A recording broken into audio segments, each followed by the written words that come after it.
Just a couple of extra thank yous to say tonight. One is for Katie Bucknell for doing the photography today. Thank you so much.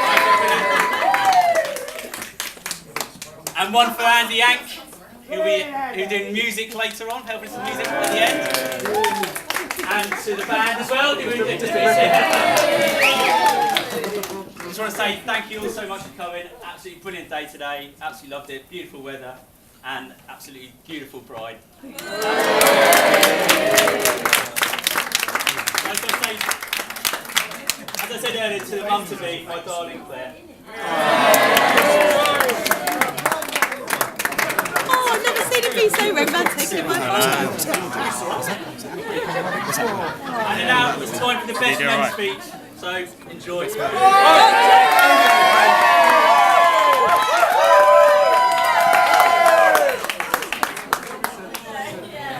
The Ebony Brothers.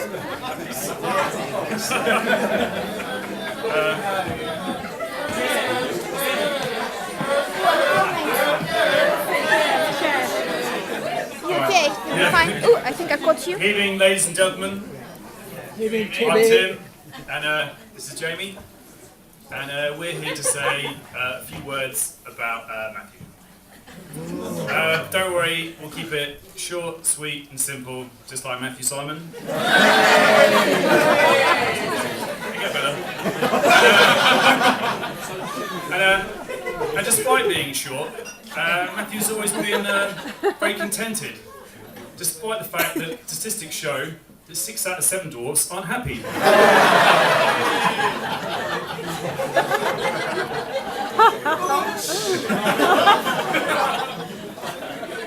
I'd like to say a big thank you to Pat and Tony for contributing several photos of Matthew as he grew up as a youngster.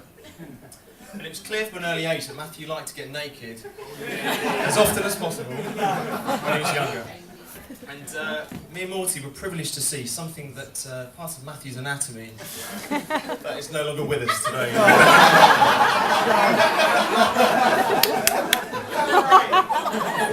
Did anybody hear about the short-sighted circumciser? Apparently you got the sack.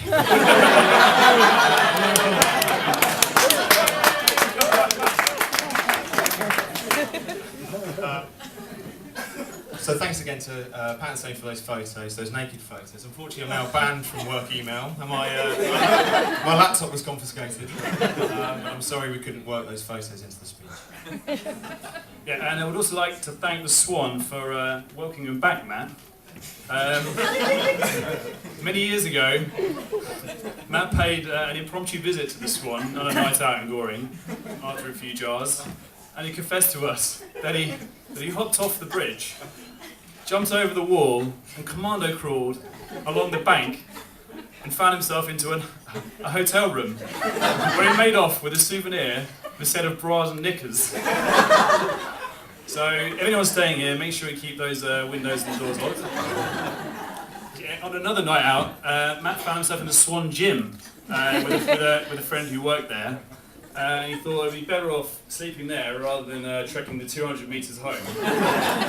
And I'm not sure the gym patrons the next day were too pleased to see Matthew Simon asleep on a pool chair in just his pants, with all of his other clothes spread across every other pool chair in the style of a German tourist. So, if you're staying here and you fancy a dip, get up early if you want to get a pool chair. Matthew Hodges is one of my longest, closest and shortest friends. We've played sport together since we were 8 years old and still do to this day. We started off playing for Goring Robins under the fine management of Tony Jose Hodges. And also cricket for Goring over the last few years. I know that Pat and Tony have always been very proud of their sporting son for all his achievements and for now having a beautiful girl on his arm. And it's lovely to see Tim and Petra here.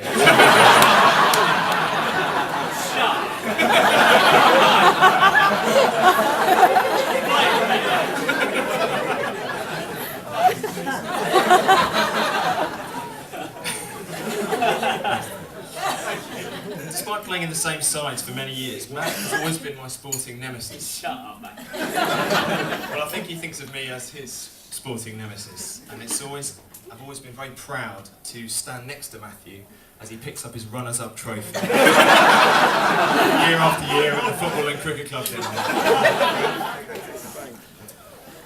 After primary school, Matt and myself parted company as Matt went to Abingdon Boys School, and I, along with many guests here, went to the Langtry Academy for fine young gentlemen. I believe we have some fine alumni in the house tonight.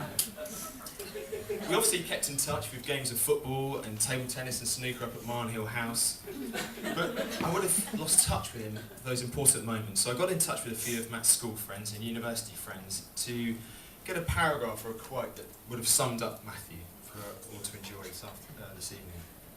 The first one is from Andy Dawson, who's a close friend of his at school. He says, thanks Tim. Matt's school days were very influential on his life. He excelled at maths and economics, which explains how he got his job at Anderson and Deloitte. However, he gave up biology for GCSE, which probably explains why his wedding got moved forward.